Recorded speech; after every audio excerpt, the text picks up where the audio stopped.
A good midday Monday. Roger Hill with the VELCO Weather Hazards Outlook.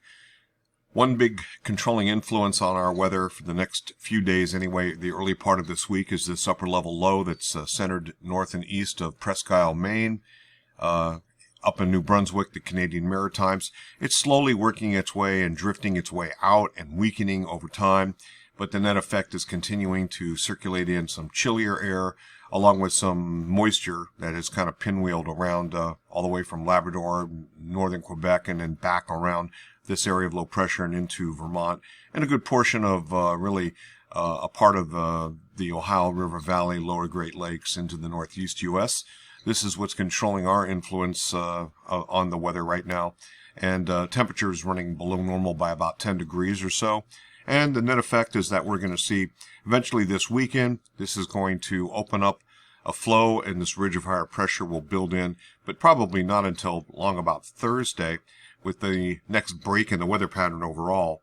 Let's get to the computer modeling world and that'll detail it out for you.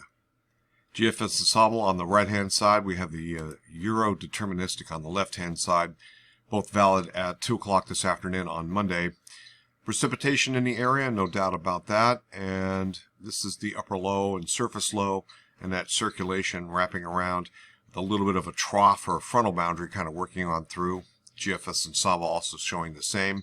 So as we move the model along, we start to see a little bit of drying trend once we hit about mid to late evening, and things dry out overnight. And then we're back into a little bit of a flare-up of more showers that will develop across parts of upstate New York all the way into northern New England. This continues, it looks like, into Tuesday, and into Tuesday night things dry up a little bit. On Wednesday, same influence, a little bit stronger influence actually, with a cold pool aloft, and we have a little bit better chances for convection as temperatures relax and are allowed to warm up just a little bit. So the net effect is that we could see some thunderstorms here, generally in mainly northern Vermont and eastern sections of the state on Wednesday afternoon. And there is some indication that aloft we could see a little bit of shear and enough that could produce maybe 1 or 2 strong thunderstorms, but not super widespread at this point in time. But there could be some impacts to utilities on Wednesday afternoon into Wednesday evening. This particular shot of precipitation then dries out during the overnight period for Wednesday night. And on Thursday, not a real explicit area of higher pressure seen, but indeed we have a dry day in between weather systems. By the time we hit Friday, we're looking at this frontal boundary getting a little bit closer, and this moves in basically on Thursday night, overnight, Friday morning. That moves through and lingers a bit into the day on Friday. So this is valid about 5 o'clock on Friday evening and still showing some precipitation going back 6 hours. And conditions are such that we'll start to lose that aspect and set the stage for what could be some really good weather. This is an area of higher pressure on Saturday. It starts the first of what looks to be 3 days of mainly dry weather, decent project weather, all said and done.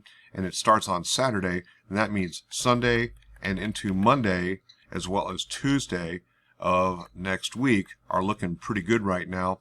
We start to set up what we call a ring of fire, with kind of the Bermuda High, this area of higher pressure settling further south. And then we have this ring of fire on the periphery of this area of higher pressure, the Bermuda High. And that's a very common kind of situation to see here for basically summertime. 3-hourly QPF with the GFS ensemble centered on the Great Point of Montpelier. You can see that little bits and pieces here, a little better chance on Wednesday to see something a little bit more substantial, but nothing really substantial. Then we dry out on Thursday, and then we have the Thursday night, early Friday morning precipitation that's going to be working on in. And this is a frontal boundary, and there is some decent precipitable water associated with that. You can see the drop off here, and then we're also looking at CAPE, convective available potential energy, and some of the plumes there showing a little bit of a sharper resiliency. And then shear over that, we have about 40 knots of shear. So we have the possibility of some strong thunderstorm activity with that as well. Probably embedded. It's too far out to get very cute, but we do have some potential there for a little bit more impactful type weather across parts of Vermont. Looking at the precipitation types, of course, it'll be in the form of all rain And then finally the QPF looks like this. We'll see the total amounts only getting up to less than 1 inch as it shows the medium here with the darker black line. The latest GFS ensemble deterministic model shows even less than that. So looking at a little bit of a drier solution, and I think we'll take it. So we have a drying trend across the middle Atlantic states and points west all the way back into the central plains, and the most precipitation here across the upper Midwest, and some of that near the Great Lakes, but a little bit drier pattern there across Michigan, and then of course up in the northern tier and into parts of northern and eastern Canada. And looking at the climate reanalyzer here for 2-meter temperatures, you can see that a lot of cooler than normal anomalies starting to warm up out west. Let's take a look at the weighted temperatures with months. So it's been below normal and we're working into near normal, and that's what the indications are with the next 5 days of high temperatures only, seeing a pretty good warm up out in the west again. And then about 3 days later it looks like this. We're seeing temperatures running about 3, 6, and almost 9 degrees above normal. It looks like that's going to be the case here with warmer than normal conditions once we head in toward next weekend. Generally quiet on the tropical scene. And what we can see here is a little bit of disturbances, some extratropical or subtropical kind of business that could develop off the coast of Florida and then work its way out to sea. This is the Azores high.